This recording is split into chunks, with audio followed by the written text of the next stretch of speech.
अस्सलाम वालेकुम आदाब। मैं सैयद जावेद हसन। जैसा कि आप जानते हैं कि बिहार में नवंबर में विधानसभा के चुनाव होने वाले हैं और उस चुनाव को लेकर वोटर वेरिफिकेशन का काम पूरे बिहार में चल रहा है। इस काम की वजह से जैसा कि आप ये भी जानते हैं कि काफ़ी पेचीदगी हुई है, काफ़ी हंगामा भी हो रहा है, विवाद भी हुआ है और आम लोगों को काफ़ी कठिनाइयाँ हुई हैं। हम पूरे बिहार की बात तो देखते ही रहते हैं, लेकिन अभी हम AIMIM के प्रदेश अध्यक्ष और अमौर के विधायक सुलेमान साहब से बात करेंगे, ख़ास तौर से सीमांचल के बारे में। क्या पोजीशन है वहाँ इस वोटर वेरिफिकेशन को लेकर? आम लोगों में क्या दिक्कत है, क्या परेशानियाँ हैं? देखिए, इलेक्शन कमीशन के इस तोगलकी फरमान से सिर्फ सीमांचल नहीं पूरे बिहार में हाहाकार है। मछली पानी के बगैर जिस तरह से तड़पती है, ठीक उसी तरह से गांव देहात में गरीब लोग, अनपढ़ लोग, मजदूर परिवार के लोग ये बेइंतहा परेशान हैं। चूँकि ये जो गहन पुनरीक्षण है वोटर लिस्ट का, स्पेशल इंटेंसिव रिवीजन, इसको लेकर ऐसी दिक्कतें पैदा हो गई हैं कि साहब ऐसे ऐसे कागजात मांगे जा रहे हैं जो सबके पास मुयस्सर नहीं है। आप बिहार के बारे में आप जानते हैं कि बिहार में सिविल रजिस्ट्रेशन का जो मामला है, जन्म मृत्यु का है, वो बहुत ही पुअर है। 2005 में बिहार में सिर्फ 16% लोगों का जन्म प्रमाण पत्र निर्गत हुआ था, जबकि नेशनल डेट 16.9 का था अबाउट। तो देश का बहुत ज़्यादा रहा है। और दूसरा मामला है कि यहाँ इस वक्त तक मैंने मैट्रिकुलेशन से लेकर पोस्ट ग्रेजुएट तक जो लोग हमारे था वो 14-15% से ज़्यादा नहीं है। इन्हीं के पास स्कूल सर्टिफिकेट होगा, है ना। तो 15%, 20% मान लीजिए कि जिन लोगों के पास रजिस्ट्रेशन कराया है, 15-20%, ये लोग 50% मान लीजिए, 50% लोग ऐसे हैं जिनके पास जन्म प्रमाण पत्र नहीं है। और ये लोग किसी स्कूल का मुंह भी नहीं देखा कि उस स्कूल से इनको कोई सर्टिफिकेट मिल जाए। उस पर तुरफा तमाशा ये है कि आपने ये कह दिया है कि ज़मीन के कागजात पर सरकारी तौर पर भूमि आवंटित हो, यानी गवर्नमेंट की तरफ से बंदोबस्त का पर्चा मिला हो, या सरकारी मकान आवंटित हो, इंदिरा आवास वगैरह मिला हो, उसके कागजात देखे जाएंगे, बकिया कागजात आपके नहीं देखे जाएंगे।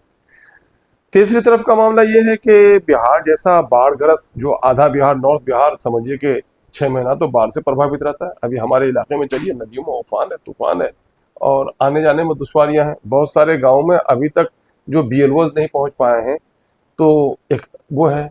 लाखों लोग हैं जिनका पिछले कई सालों से, जो 2017 के का वो सैलाब आया तो घर कट गया, सारे असासे उनके ख़त्म हो गए, कागजात उनके ख़त्म हो गए, वो कहाँ से ले पाएंगे। बहुत सारे लोग ऐसे हैं वहाँ घास फूस काई के मकान होने नतीजे में साल भर में सैकड़ों घर जल जाते हैं, जिसमें उनके तमाम तरह कागजात जल गए हैं, उनके पास कोई सबूत नहीं है। और एक बड़ा मसला, जो संगीन मसला है, वो ये है कि यहाँ पर बिहार के 70% युवा मजदूर जो हैं वो पलायन मजदूर हैं। वो पंजाब में, हरियाणा में खेतों में काम करते हैं, कहीं जलते हैं, कहीं गलते हैं, कहीं मद्रास में, कहीं बम्बई में गगन चुंबती इमारतों में पत्थर उठाते हैं, कहीं होटलों में पोछा मारते हैं। ये बेचारे लोगों का अभी रोपनी का सीजन है, अभी सब लोग गए हैं, तो वो कैसे लौट कर आएंगे? वो कहाँ से कागज बना पाएंगे? बिहार का जो ऑफिशियल कल्चर है जो काम करने का, वो है कि किसी सरकारी कर्मचारी की मौत हो जाए तो 6 महीने तक तो उनका मृत्यु सर्टिफिकेट उनको नहीं मिल पाता है कि उनके पेंशन का काम लागू हो सके। ये बेचारे सब कहाँ से कागज ले पाएंगे? हाँ, ये काम किया है इलेक्शन कमीशन ने, एक जरा सुविधा दी है कि साहब आप लेके आइए, जैसा है आपका वोटर लिस्ट में जैसा नाम है वैसा ही वो कागज भर के दे दीजिए, आप आपसे भी कोई कागज नहीं लिया जा रहा है। लेकिन ये मामला खत्म तो नहीं है, तो ये और पेचीदा है। आप अगस्त में फिर उसकी स्क्रूटनी करेंगे और उनके बाद वो जरूरी कागजात मांगेंगे, तो ये तो और धोखा और फरेब का मामला है।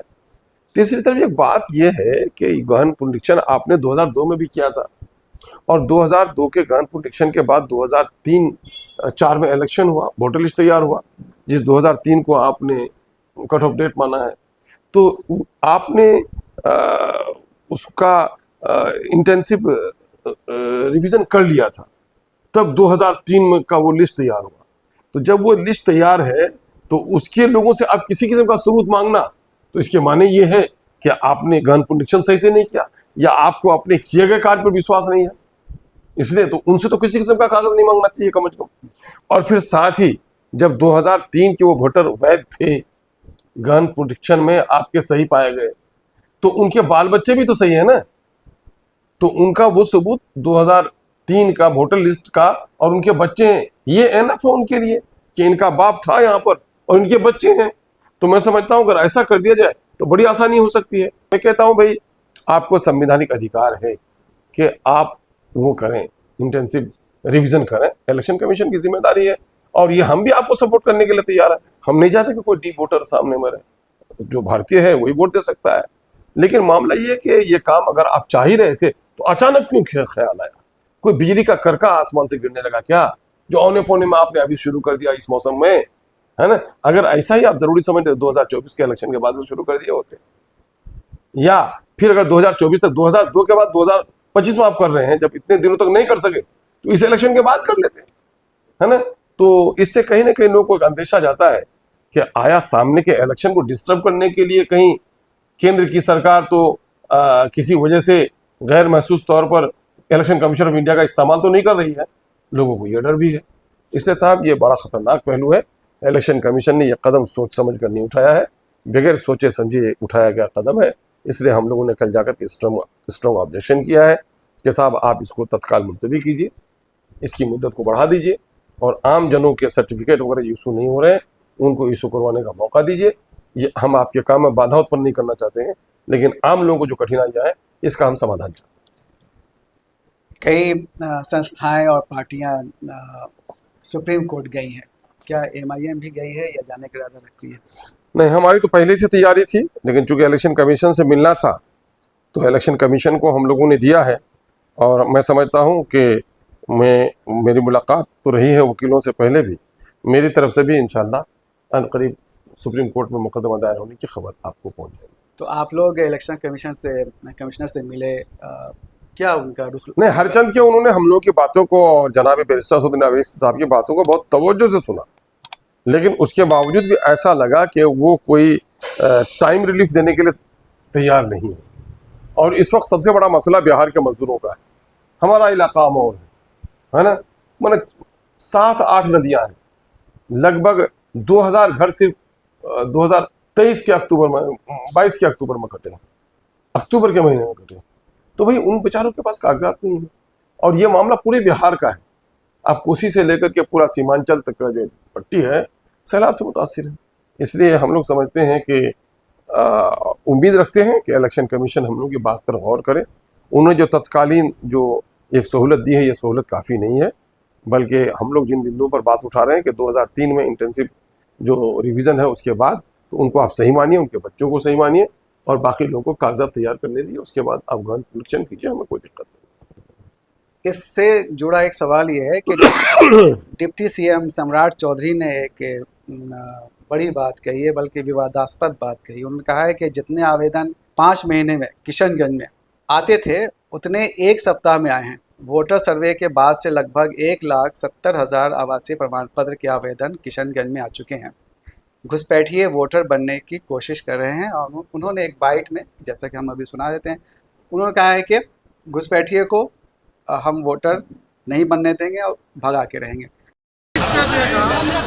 ये यदि बाहर में गए हैं या पटना गए हैं उनकी सहमति बन जाएगी, लेकिन जो बांग्लादेशी है या बिहार के बाहर के लोग हैं उसका नाम कटेगा, उसको धरती को। तो किशनगंज को क्यों टारगेट किया जा रहा है? देखिए, सम्राट चौधरी जी को मैं अच्छी तरह से जानता हूँ, हमारे पुराने मित्र रहे हैं, एक साथ काम करने का मौका मिला है और मिजाजन तबीयतन वो इस अंदाज के नहीं थे, लेकिन चूंकि बीजेपी में जाकर उनको अपनी वफादारी दिखाना है तो इस तरह का विवादास्पद बयान वो कुछ दिनों से दे रहे हैं। उनके पिताजी वो आज भी हम लोग बहुत आदर सम्मान से देखते हैं, बिल्कुल सोशलिस्ट आदमी है, समाजी नजरिया है, भाईचारे का आदमी है, लेकिन ये चूंकि चले गए हैं बीजेपी में तो बीजेपी की भाषा बोल रहे हैं। हम कहना चाहते हैं जनाब इस वक्त चूंकि वजीर भी हैं और जिम्मेदार होते पर हैं, तो सम्राट चौधरी साहब से गुजारिश करना चाहते हैं कि सम्राट चौधरी साहब आप किशनगंज चलिए, आप रात ठहर के आए, दिलीप जायसवाल जी के यहाँ रहते हैं, हमारे यहाँ आके एक दिन रहिए, तब गरीबों की दशा को देखिए। दिलीप जायसवाल के एसी कमरे में गुर्बत तो नहीं देखेंगे ना किशनगंज की। वहां पर मामला ये एक आदमी 3 दिन से भूखा है और एक आदमी पेट भर करके दोपहर सुबह खाया हुआ है, अब दोपहर को दोनों खाने बैठेगा तो मुमकिन है दोपहर वाले की 3 रोटी से पेट भर जाएगी, लेकिन 5 दिन का भूखा तो 25 रोटी खाएगा, तब भी उसको लगेगा मेरा पेट नहीं भरा है। अरे वहां लोग पढ़े लिखे नहीं है, स्कूल में उनका कॉलेज में नाम नहीं है, अब उन पर मुसीबत आई है इतने दिनों से वो जागरूकता नहीं है, इतने दिनों से वो कोई सर्टिफिकेट जमा नहीं किया, घर जल गया, सैलाब में बह गया, अब जो उस पर मुसीबत आई है तो अब वो फौरन जा रहे हैं तैयार करने के लिए। तो ये तो चूंकि सर्टिफिकेटहीन लोग हैं जिनके पास कोई सर्टिफिकेट नहीं है, आज वो दौड़ रहे हैं। आपके परिवार के लोग, आपके इलाके के, मुंगेर के इलाके के लोग सुखी संपन्न लोग हैं भाई। मैं तो कहता हूं कि उनको हम लोग अवार्ड करेंगे जो लोग बांग्लादेशी घुसपैठिया निकालेंगे। और फिर मैं कह रहा हूं केंद्र में आपकी सरकार है, बॉर्डर पे जो सिपाही हैं वो आपके अधीन है, तो कितने पंगु हो गए भाई आप, कितनी पंगु है आपकी सरकार कि होम मिनिस्ट्री आपकी है, बिहार में भी होम मिनिस्ट्री में बैठे हुए लोग हैं और केंद्र में भी बैठे हुए हैं। ये क्या कर रहे हैं? इतने निकम्मे लोग हैं कि सीमांचल में एक भी बांग्लादेशी घुसपैठिया को चिन्हित नहीं कर पाए। ये राजनीतिक बयाजी है, ये नफरत फैलाने वाला मामला है। दूसरे लोग बोले तो शोभा देता है, लेकिन ये खुद चले जाए भाजपा में, लेकिन चूंकि आदरणीय देशभक्त हमारे आदरणीय लीडर के बेटे हैं जिनका अपना नजरिया रहा है क्योंकि समाज विचारधारा का, उससे मेल नहीं खाता इनका बयान। चलिए इस सिलसिले में हम बिहार लोक संवाद के कंसल्टिंग एडिटर समी अहमद की भी राय ले लेते हैं। सम्राट चौधरी आमतौर पर बहुत से विवादास्पद बयान देते रहते हैं, मुतनाज़ा जो बयानात होते हैं उनके, तो बहुत से लोग उसको संजीदगी से नहीं लेते हैं। लेकिन इस मामले में उनके बयान को संजीदगी से लेना चाहिए, क्योंकि वो किसी सियासी शख्सियत के बारे में, राजनीतिक व्यक्ति के बारे में ऐसी बात नहीं कह रहे, बल्कि आम भारतीय नागरिक के बारे में, आम बिहारी नागरिक के बारे में कह रहे हैं। अब उनसे ये कौन कहे कि भाई आपको ये तो मालूम होगा कि किशनगंज जो है वो भारत का ही हिस्सा है और बिहार का ही हिस्सा है, तो यहाँ के लोगों को अपने लिए जो प्रमाण पत्र है, जो सर्टिफिकेट है बनवाने का, वो तो उनका संवैधानिक अधिकार है। तो उस संवैधानिक अधिकार का इस्तेमाल करते हुए अगर लोग बना रहे हैं सर्टिफिकेट, तो उसमें उनको क्या एतराज़ है?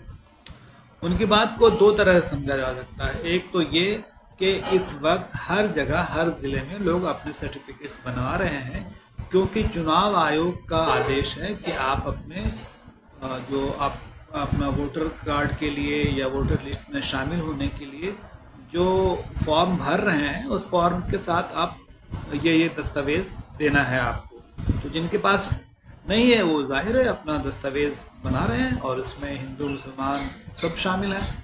और किशनगंज के अलावा भी हर ज़िले में बन रहा है। क्या सम्राट चौधरी को इसका अंदाज़ा नहीं है कि बाकी जगहों में बन रहा है, या अंदाज़ा होने के बावजूद वो इस तरह का बयान दे रहे हैं? किशनगंज में बन रहा है तो इसमें क्या नई बात है? दूसरी बात ये समझने की है कि जब भी कोई मिसाल के लिए इम्तहान होता है, तो वहाँ पे सिपाही भर्ती के लिए मान लेते हैं एक मिसाल आपको, तो वहाँ पर डॉक्यूमेंट्स की ज़रूरत होती है। तो उस वक्त अचानक डॉक्यूमेंट्स बनाने वालों, मांगने वालों के जो तादाद है, संख्या, वो बढ़ जाती है। जाहिर उस वक्त ज़रूरत होगी तो बढ़ जाएगी। इसी तरह से जब बच्चों का एडमिशन होता है, तो उस वक्त भी जो है जन्म प्रमाण पत्र बनवाने वालों की संख्या बढ़ जाती है। भारत के लिए, बिहार के लिए ये कोई अजूबा बात नहीं है। तो इस तरह का जो बयान उन्होंने दिया किशनगंज के बारे में, वो बहुत ही अफसोसनाक बयान है, सांप्रदायिक रूप से विद्वेष फैलाने वाला है। अगर वो सरकार में नहीं रहते तो अब तक उन पर केस हो जाता। वैसे भी उन पर केस हो जाना चाहिए इस मामले में, सांप्रदायिक विद्वेष फैलाने के मामले में। अफसोस की बात यह है कि नीतीश कुमार जो मुख्यमंत्री हमारे हैं, वो पहले कहते थे कि कम्युनलिज्म से वो कोई समझौता नहीं करेंगे, सांप्रदायिकता से वो कोई समझौता नहीं करेंगे। लेकिन इस तरह का बयान लगातार आ रहा है, और इस वक्त जबकि बहुत ही संवेदनशील काम हो रहा है, 8 करोड़ लोगों का फॉर्म भरा रहा है वोटर लिस्ट में शामिल होने के लिए, तो लोग जाहिर है अपना डॉक्यूमेंट्स जमा करेंगे। इसमें क्या हैरत की बात है?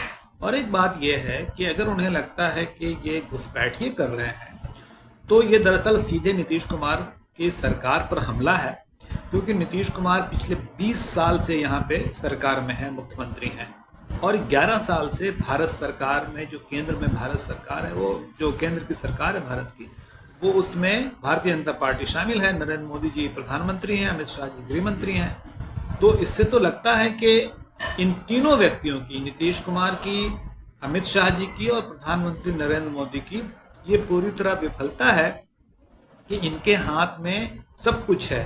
बॉर्डर सिक्योरिटी फोर्स है, या जो भी सीमा पर घुसपैठियों को रोकने के लिए जो व्यवस्था होनी चाहिए, सब इनके पास है। तो क्या इनके रहते इस तरह का हो रहा है? अगर इनके रहते इस तरह हो रहा है और सम्राट चौधरी की बात सही है तो फिर इन तीनों लोगों को इस्तीफा दे देना चाहिए। सरकार को सरकार में बने रहने का कोई हक है नहीं इन तीनों लोगों। और अगर ये बात गलत है तो सम्राट चौधरी पर पूछगछ होनी चाहिए, उनसे पूछताछ होनी चाहिए, कायदे से तो उन पर आपराधिक मामला दर्ज होना चाहिए कि उन्होंने एक ऐसा बयान दिया है जो भारतीय शहरियों को, भारतीय नागरिकों को विदेशी बताने वाला है, सांप्रदायिक रूप से विद्वेष फैलाने वाला है। ये बहुत अफसोस की बात है। अब ये भी देखिए अजीब बात है कि इस बात के लिए किसको कहा जाए। सम्राट चौधरी खुद उप मुख्यमंत्री हैं, नीतीश कुमार मुख्यमंत्री हैं, तो क्या वो अपने उप मुख्यमंत्री को इस बयान पर मना करेंगे, उन्हें कुछ समझाएंगे कि आप इस तरह का बयान ना दें?